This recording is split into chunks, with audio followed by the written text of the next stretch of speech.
All right, hi everyone. In this video, I wanted to show you actually in this video a bit more in detail of how to analyze companies' competitors because in the last video I felt like that was, even though I tried to explain it a bit more specific, but I actually remember something that I actually do specifically. And if you guys remember when we looked at Google and also Disney, but also Google. Remember when we searched up, when we got all the search engines, and then we got in that search result Bing and Yahoo, along with what I said with Baidu, right? And then for Disney's case, what is Disney's dominant product? It would be the linear networks. That means Disney's main competitors are most of all one of the biggest companies in linear networks because that's one of their main revenue segments of how they make money. However, in that segment, they are not dominant because most because it's a dying industry. There's not really, even if there is one that is dominant in the linear networks, that still wouldn't make me incentivized to look at even the company because that's a dying industry. In the case that if it wasn't a dying industry, then I would look at that other company, which is what I'm going to talk about in this video. Because what I tend to do is I'm not going to really, in this case, talk about Disney because Disney's biggest product isn't even dominant, so it wouldn't relate as good towards the example I'm trying to give in this video. So I'm going to talk about actually Google again, and I'm going to show you what I do specifically when I'm looking, when I search up like what's its main product and who are the main competitors there. Okay. Okay. So this is what I actually do. So in Disney's case, remember that we searched up a while ago, like, why did we search up Disney's search engine? Well, it was mainly because, remember, looking at Google Focus, if we look at Google, Google's main revenue segment is Google services. And what specifically is deriving Google's biggest revenue in that Google service? It's the search. It's the search engine. It's Google. It's Google search. So we need to know who are the biggest players in Google search, which means which are the most valuable of services that people use in search. What are the search engines that people all over the world mostly use in search? What are the top three? What are the top five? Because those five, excluding the ones that are not in the five, are not even going to get close to the five. Now, if there's an underlooked company, like a speculative growth company that's under the radar of people, of course, you guys would know that by now. And maybe you can find that speculative growth company when we do the search. So this is what I do. I would say in this case, what are all, because this is the best way to generalize it, what are all the search engines in 2023? So watch. This is the best way how to look at companies. So look, we just got a full result of about 1, 2, 3, about 12, 13. So we have in total 13 companies here. Look, watch closely because this is exactly what I do. Whenever you search up something like this, like if in this case it was the search engine, but if you searched up, I don't know, maybe in Apple's case, you would say, what are all the phones in 2023? Or Microsoft case, what are all the operating systems in 2023? Of course, if you guys are watching this in the future, you can put whatever year you're currently in. But this type of way is the exact way how I do this. Now, this is what I do. The first company that we have is Bing. So watch closely. Whenever I get a first company, the first thing I do is look, what's the parent company? What's the company that owns this service? Bing. Okay, it's Microsoft. Okay, what do I do now? Okay, then I look at this. Is Microsoft a public traded company? Of course, you guys know, but I'm doing this as I guess an example in general. Okay, obviously it is. It's because its ticker symbol is MSFT. Okay, so this is what I do. What I immediately do is I go to, you can do it two ways, but you can put up Microsoft's annual report for 2022 because it's still 2023 as of right now hasn't completed yet. So Microsoft hasn't had enough time to complete their full reports as of what they made this current year. So the most reliable figure that I can find related towards that would be last year's. So here it is, Microsoft's 2022 annual reports. And let's look at well, this is the shareholders letter, but I want to see their annual report. So yeah, you just get a bunch of this details. And this is what I do. This is literally what I do. So I look at the annual reports, but you can also go to sec.gov, right? Just as you guys know, sec.gov. And then we'd search up here that company, MSFT, which is Microsoft. As you guys know, the 10K, view all 10Ks, and the most recent, which was this one, annual report, 10K. Open the filing. Here it is. And there you go. So what do I do here? I literally analyze the company. And then I separately make like another tab so I can just maybe copy and paste this or something and paste it. right? And then over here on this tab, I'm going to have Microsoft open. Now, the reason why I do this is because of two things.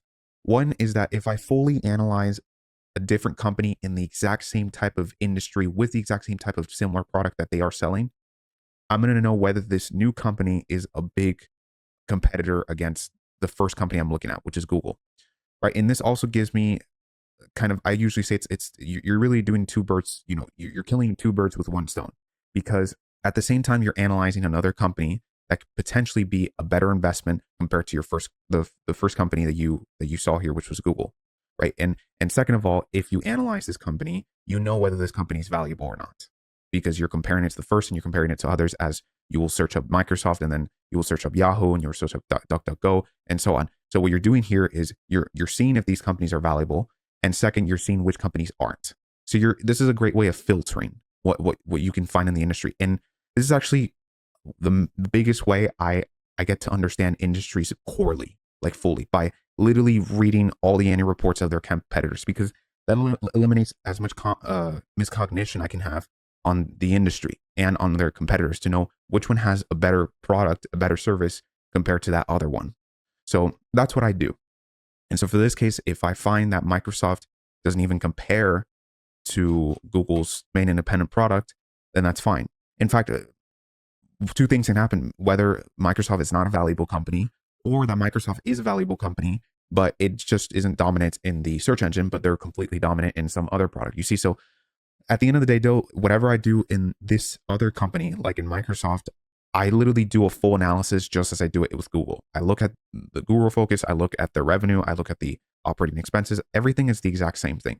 I look at their filings, I read all the filings, I see if that's valuable or not. I really like if it was an independent research at that time. What I do is this: I still stick with the first idea that I had. The first idea was to see whether Google had any competitors. So what my main objective when I analyze Microsoft in this example, as looking at the competition, is to see whether they are a problem in terms of a potential competitor towards Google, if it's a big problem, right? If they're not, then I keep Microsoft in my radar because I could want to study it more, but because I can't do three things at once, right? This is now me, but I can't fully multitask because I need to really focus on what I'm analyzing. Then I just go, okay, I'm going to write down in my notepad Microsoft so I can analyze it later, but I just want to see which ones are competitors towards the search engine. And then what I do is I look at, okay, now Yahoo's turn. Is Yahoo a public traded company? So then you can see kind of the thing that I'm doing here. So is Yahoo a public traded company? No, it's actually a private company. So this is what tends to happen. If this product or service is in an industry where one of the main competitors are private, then what I do is to see whether, this is hard to explain, but now what I tend to do is whether I see how much does Yahoo take in market share in search engines in total. So how much market share does Yahoo have in search? Okay, Yahoo has about 1.4%. Okay. So that is nothing compared to Google. Google has a lot more than that. So what I do is, that's not the main independent reason that like eliminates any caution that I have. That's just one of the additional things I can have in order to say, okay, that's good. What I do though, which is hard to explain, this is the hard part. What I do is, after I look at the market share, I go to say, this is now, because you can't, no one can tell you this, neither you can see it on a statement.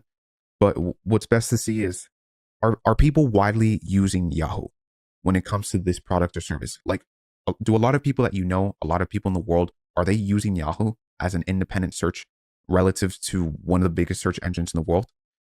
Well, no, not at all. Like, I don't know anyone that uses Yahoo search, and I've never heard anything even on the internet with Yahoo search. And I have used Yahoo searches before, and that's what I will tell you. What I will tell you is that if this company is private, then independently act like the consumer and use that product or service, right? So in this case, we can go right now to Yahoo search. So let's go to Yahoo search and we can just compare if you want.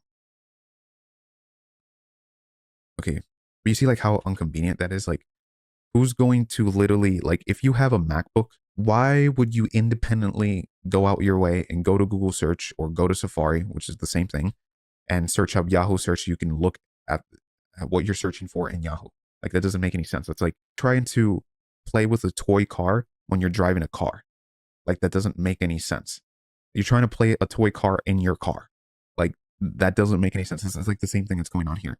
So if we got a Yahoo search and let's say how to B-roll, how to make a, I don't know, this is just random. Okay, so what are the first searches? This looks pretty similar to Google, like the early days. Okay, but look like how little this is. How much search did we? Okay, we got only 5 million results. Let's copy this search and let's compare it to Google. Okay, first of all, Google has generative AI. And second, I want to know also how much all results. I just want to see how much search results. I mean, I can already tell. Look at the amount of detail we can get with this. It just goes on and on. This is just ridiculous. Yeah, there's even more results, but okay, I can't find it, but you guys can literally see the difference. Like when we search up this, one thing that I do find is that Yahoo literally kind of just copied Google, but like the old version of Google.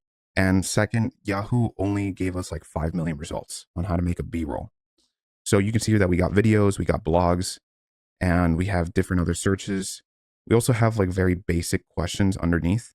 And if we look at images, let's see. So to be honest, this is like the worst show for images. It's even worse than Microsoft Edge. For videos, yeah, that's kind of the same thing as Microsoft Edge. But let's see another search, like the first search, like how to play ball. I think that's like kind of the general. Okay, they give us ball. To be honest, well, no, this is kind of the same thing as Microsoft Edge. In fact, Microsoft Edge was a bit better because at least you have with AI. PC doesn't even come close to Google search. It's not the same thing. This got about 66 million results. If you guys remember from the past videos that we searched up this, Microsoft had like about 3 billion results. It's a huge difference compared to this. So again, that's what I recommend you to do. Just literally get your hands, not get your hands dirty, but literally just play with it. Like if the company's private, use their service and try it out and compare it with the company you were first studying with. Because that's how you can independently know personally if this product here is better than this product. So like, let's say that this product is Google and this is Yahoo.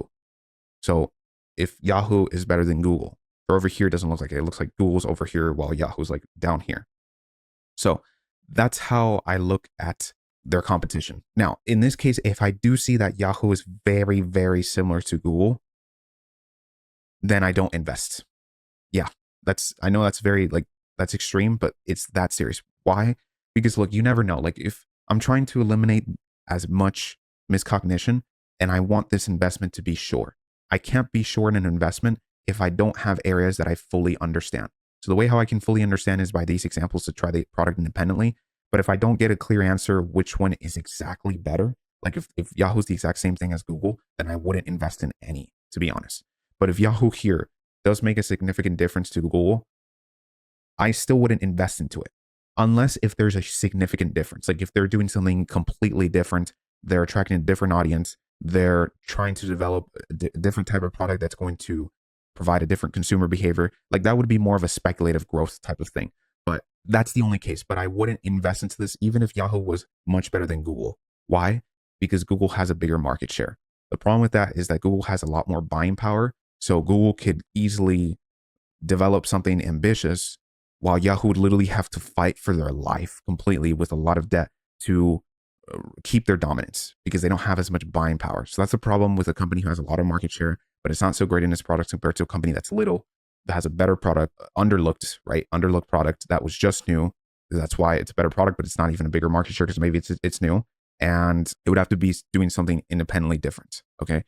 So that's the way how I go about it. And then what I do there is that I just look at each company and then I go, okay, let's look at DuckDuckGo. And I do the same thing as Yahoo if they're a private company. If they're not a private company, I do the same thing as I did in Microsoft. Okay, let's look at Baidu. Let's look at Associa. Let's look at Startpage. Let's look at Yandex. Let's look at Dogpile. Let's look at Ask.com, etc. That's how I literally do it. And I did this with semiconductors, and I know a lot about semiconductors because exactly what I showed you here, that's the same thing what I did with semiconductors. So what I don't think this is a hugely important thing, but what I think is very cool and also very informative and very just increases more your knowledge about an industry is to analyze big companies this way, to just search up and say, what are all the computers in 2023? What are all the search engines in 2023? What are all the amusement parks in 2023? What are all the video on demand platforms in 2023? You see, so like that's how you do it. Or if you're in semiconductors, like what are all the GPU manufacturers, and what are all the chip manufacturers? So you see, it's like that's how you get, because when you get one search, you get 10 companies, and that's amazing, because when you find 10 companies, you're definitely going to find another company within those 10 companies because they talked about them. So it just increases your universe, and it's a great way to get other better companies, and it's a great way to really strengthen the company you're seeing individually, like Google. This really strengthens the resources and information I'm receiving from Google that's making the outlook and dominance of them producing more money as their product and service becomes more valuable because of the dominance they're holding right now, and that they will grow more in the future because of what they're currently doing now, based upon the research that I did over here. Okay, so that's just the short of it. That's the way how I like to look at the overall industry and more companies. And this helps me enormously to understand the product or service too, because it also strengthens really what the industry is and what it's about. Okay. And that makes me understand more the consumer behavior around that and why it's relevant and why people would continue to use that specific type of product or service. And that comes upon more with you intuitively knowing consumer behavior. That's why I understand. That's why I keep saying over and over and over again that at the end of the day, you just want to invest in things that you understand. You shouldn't invest in things that I understand, because what I can understand, you don't understand. So just be very aware of that. Always invest in things that you understand. That way you have full independence on your decisions that you will make in investing. So that's the end of this. I'll see you guys in the next video.